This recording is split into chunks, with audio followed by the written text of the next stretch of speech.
Oi, pessoal, estamos de volta aqui para a gente continuar nossa aula a respeito da água e as células vegetais. Hoje nós vamos abordar o tema transporte da água. Dentro desse tema, a gente vai conversar sobre a difusão, a osmose e o fluxo em massa. Aqui no canto dos slides, em alguns slides, eu tenho disponibilizado alguns links do YouTube de outros vídeos que vocês podem assistir como forma de complementar o que a gente está discutindo. Bom, dentro dessa aula, então, a primeira pergunta que a gente faz é como que a água flui no solo, nas células, através da planta e da planta para a atmosfera. Lembrando sempre que este movimento na água é um movimento passivo. Que quer dizer o quê? Que quer dizer que não existe gasto de energia metabólica. Outro ponto importante é que o movimento da água na célula envolve uma membrana, certo? Então, se a gente for lembrar do conceito da membrana plasmática, né, da bicamada lipídica, tem aqui um modelo da membrana mostrando essa bicamada lipídica,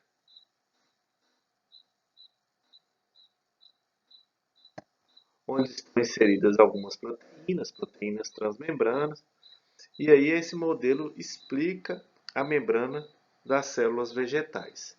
E existe uma proteína conhecida como aquaporina, que é uma proteína transmembrana responsável pelo transporte da água de fora para dentro da célula ou vice-versa. Apenas pequena quantidade da água consegue se movimentar atravessando a membrana. Esse é um movimento. Mais de 95% da água acaba entrando na célula via aquaporina, que seria uma proteína transmembrana funcionando como se fosse um canal de transporte da água para dentro e para fora da célula. Bom, mas como essa água então pode ser transportada de dentro para fora? Existem alguns mecanismos que fazem com que a água se movimente para dentro ou para fora da célula.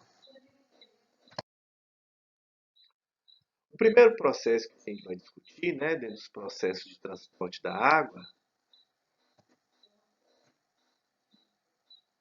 é o movimento por difusão. Para a gente entender, então, o que é difusão, né? É o movimento líquido de moléculas de regiões de alta concentração para regiões de baixa concentração, ou seja, o movimento de moléculas ao longo de um gradiente de concentração. Este movimento ele é realizado pelo movimento aleatório ou fortuito de moléculas individuais. Aqui a gente pode ver uma ilustração mostrando esse movimento, é um movimento aleatório. Sempre no sentido da entropia, ou seja, da maior desorganização do sistema e da menor energia livre. Então, na década de 1850, o Adolf Fick criou o que a gente chama da Lei de Fick.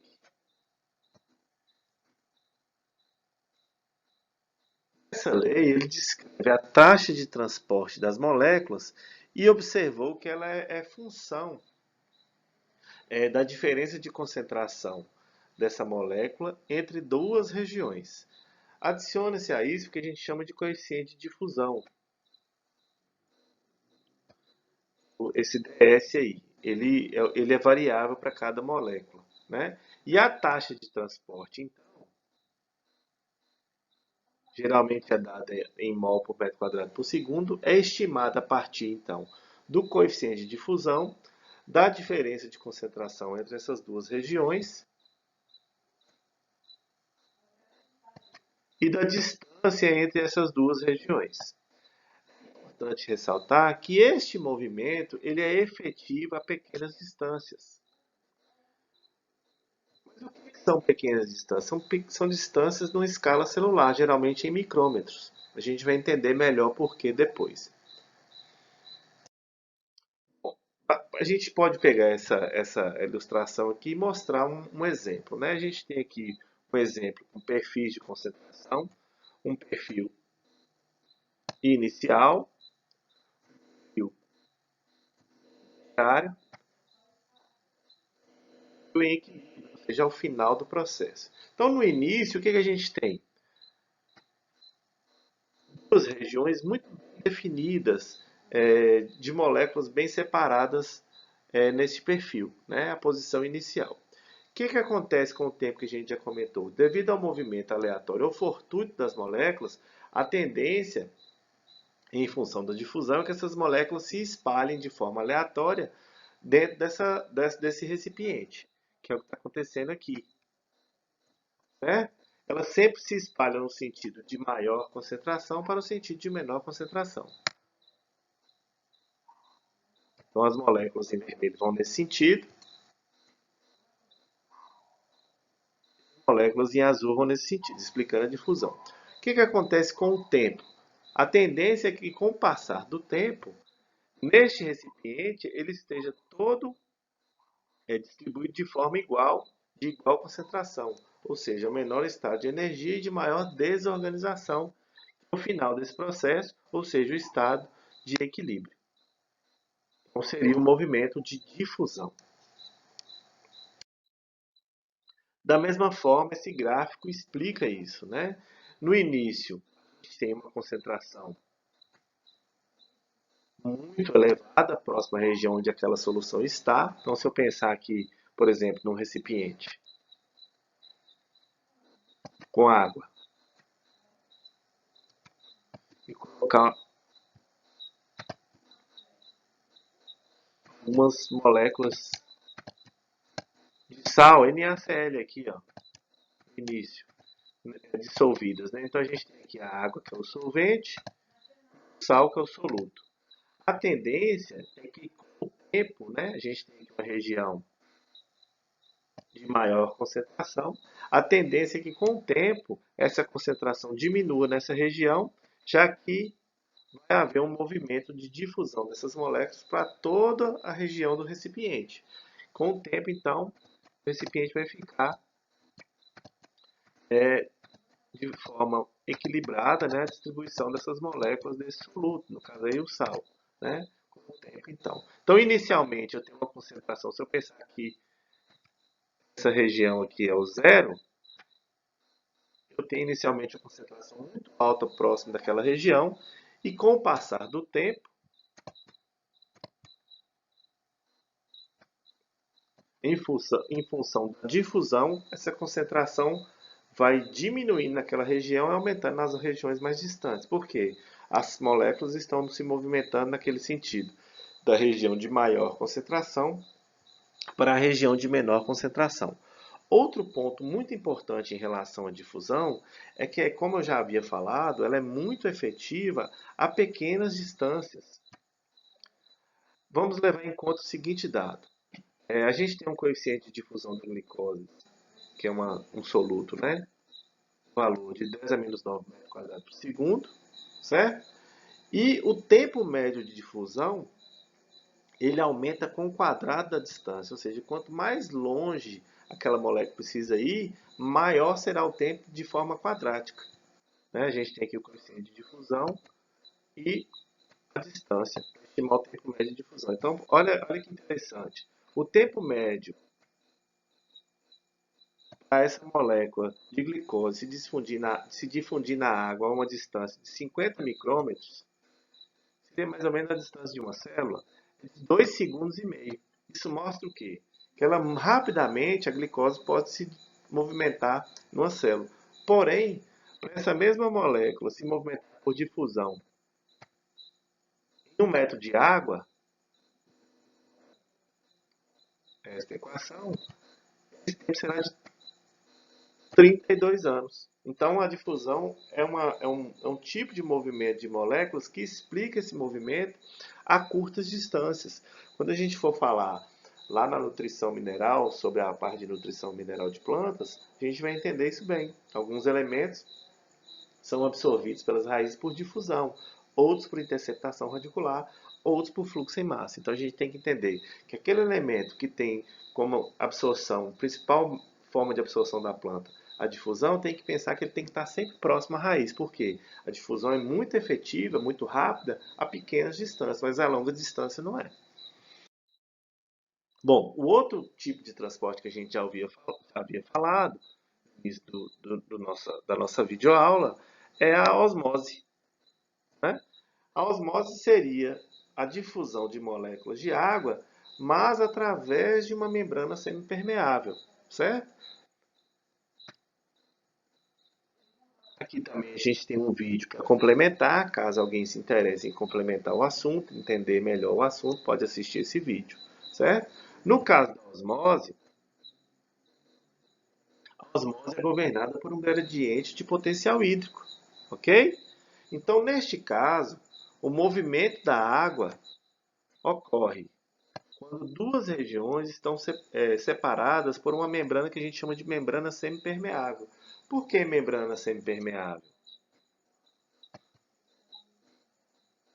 Essa membrana permite a passagem irrestrita de água, ou seja, a água pode se atravessar ela de um lado a outro sem nenhuma restrição, porém ela não permite a passagem do soluto, certo?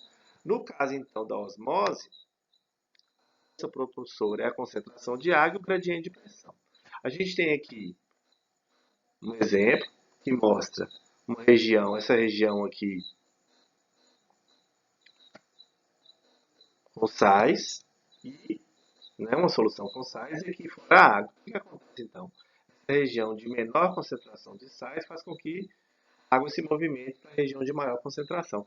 Lembrando sempre que uma membrana semipermeável, ou seja, o soluto não passa por essa membrana. Aqui mais um outro exemplo, do lado de cá, do lado esquerdo, né? A gente tem uma região só com água, só com solvente.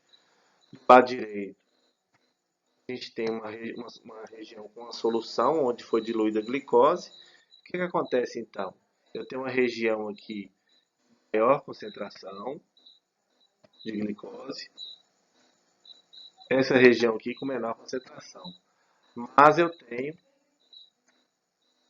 a membrana semipermeável, que permite a passagem livre de água, porém não permite a passagem de glicose. O que vai acontecer então?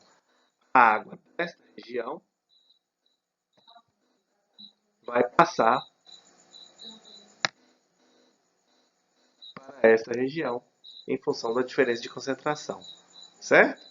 Então, no caso da osmose, é o movimento da água de região de menor concentração de soluto para a região de maior concentração de soluto, mas separada por uma membrana semipermeável.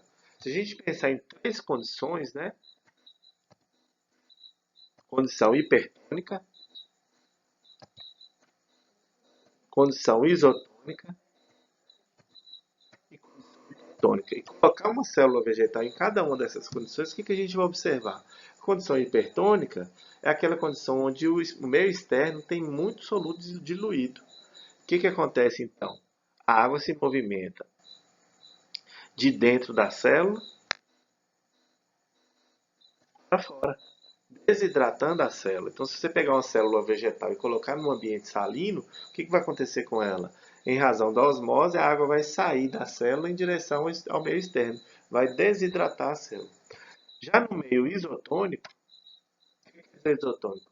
A concentração de sais fora da célula é igual à concentração de sal dentro da célula.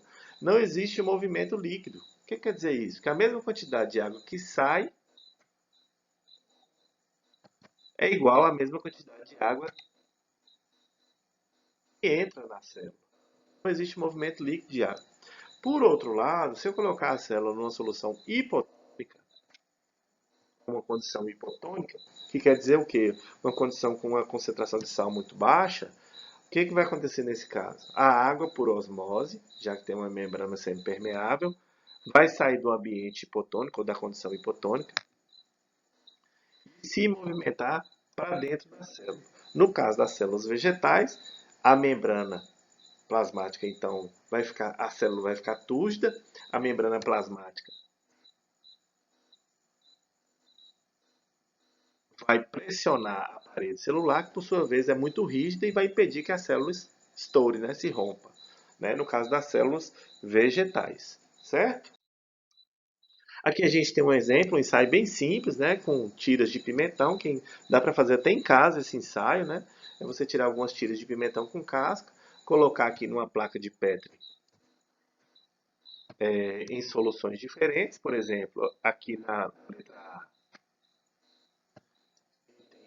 A, essas tiras de pimentões colocadas numa água deionizada. O que é uma água deionizada? A água foi retirada os sais. E o que acontece então? Essas células dessa região do pimentão, né, com a casca, vão ser colocadas no meio hipotônico. Basta lembrar o slide anterior. O que vai acontecer então? A água vai entrar por osmose nas células. Então essa região aqui, ó, as células vão ficar túpidas, fazendo com que a casca do pimentão fique no formato convexo, né? Se eu pegar esse exemplo aqui de cima, ó, eu tenho as três condições. A primeira condição são hipotônica, numa água sem soluto diluído ou sem sal, que é idêntica a essa condição aqui. A segunda condição, então ela fica convexa, né? Do lado da casca. Desculpa, côncavo do lado da casca. Essa condição aqui que as tiras de pimentão são colocadas então numa solução isotônica. Então não há movimento líquido da água, elas permanecem como estavam. E essa terceira condição, as tiras de pimentão com a casca são colocadas na solução hipertônica. Neste caso, então, essa região do pimentão vai desidratar, né? E vai formar em relação à casca uma superfície côncava. Não é isso? Ela vai desidratar, a casca vai ficar maior. É um experimento bem simples de movimento de água que pode ser feito tranquilamente até em casa para observação. Coloca uma condição com água até água de torneira, uma outra solução com água com sal e uma outra condição talvez com água com chuva, água de chuva, né? Uma água sem sais, ou tentar fazer alguma coisa com água mineral, que tem poucos sais diluídos. E observar com o tempo. É um experimento simples de ser feito em casa. Bom, o último processo de transporte de água, no caso dos vegetais, é o que a gente chama de fluxo em massa. Este tipo de transporte, ele explica o movimento da água a longas distâncias. Então a gente falou da difusão, né? Falou da osmose, que aí tem que ter a membrana, que é o movimento da água através da membrana semipermeável, mas que explica movimentos de célula a célula, o movimento de um tecido vizinho a outro. No caso do fluxo em massa, ele explica o movimento a longas distâncias dos vegetais, passando pelo xilema até as folhas. Então, esse tipo de fenômeno, esse tipo de movimento explica isso. E ele depois é importante a gente ter consciência dele, conhecê-lo, que ele depois também vai nos auxiliar no entendimento de absorção de nutrientes, da parte de nutrição mineral. Alguns nutrientes também são absorvidos por fluxo em massa, é o fluxo da corrente transpiratória dos vegetais. Vamos entender ele então. Então, o fluxo em massa,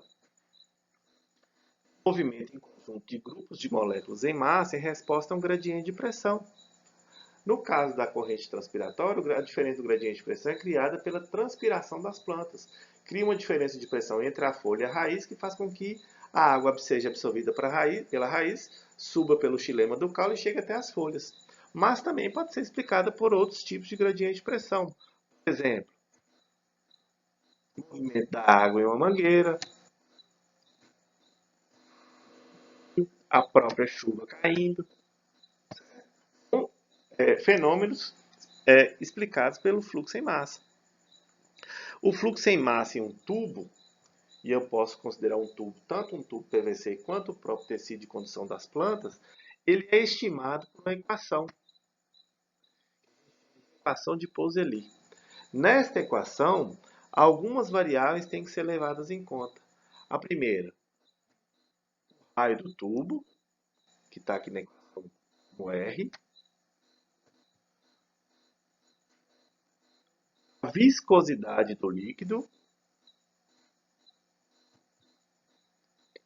e o gradiente de pressão, ou seja, a diferença de pressão entre o ponto A e o ponto B.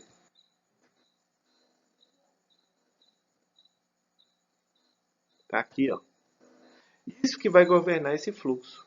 Então, a taxa de fluxo, que é em metros por segundo, estimada por essa equação. O fluxo por pressão, ou seja, o fluxo em massa, como eu já havia dito, ele é o principal mecanismo responsável pelo transporte de água a longa distância no xilema. Então, o movimento ou transporte de água a longa distância nas plantas é explicado pelo fluxo em massa. Então, a gente tem um exemplo aqui para finalizar nossa aula, né? O movimento de água que acontece seguindo a corrente transpiratória. Então, vamos pensar aqui, ó, seguindo a corrente transpiratória, as folhas aqui estão perdendo água em azul.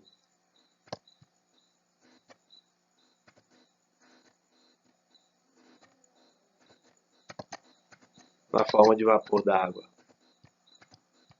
Meio, criando então um gradiente de pressão entre a folha e a raiz, e a água suba via xilema do caule até as folhas, tendo perdido essa água aqui para a atmosfera. Isso aqui é um fluxo em massa, devido a um gradiente de pressão gerado, ou uma diferença de que a gente chama de gradiente de potencial hídrico. Neste exemplo aqui, a gente tem também os vasos. Aqui em vermelho, xilema, responsável pelo transporte de água.